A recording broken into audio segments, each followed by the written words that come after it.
So give reasons in 2 or 3 sentences only for the following.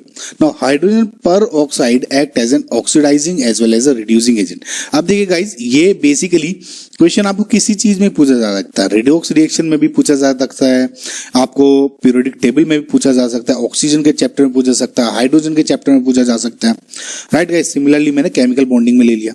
सो आप confuse मत, आपको आप सारी क्वेश्चन करेंगे तो हो जाएगा। देखिए H2O2 होता है हाइड्रोजन पेरोक्साइड।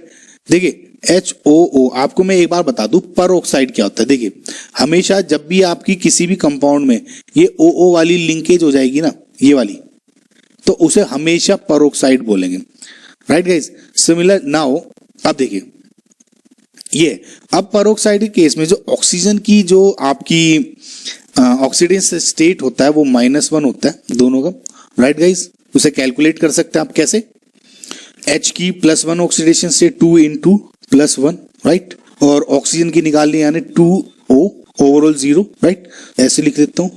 सो 2 प्लस सपोज ऑक्सीजन की x मान लेता हूं 2x = 0, सो 2x = -2, x = -1। सो इस तरह से आपकी -1 ऑक्सीडेशन स्टेट हो गई यहाँ पे। नाउ अब ये पूछा गया है कि ये ऑक्सीडाइजिंग एजेंट और रिड्यूसिंग एजेंट एग्जैक्ट बिहेव कर सकता है। अब देखिए गाइस, और इसमें ही ऑक्सीडेशन स्टेट -1 की है, राइट।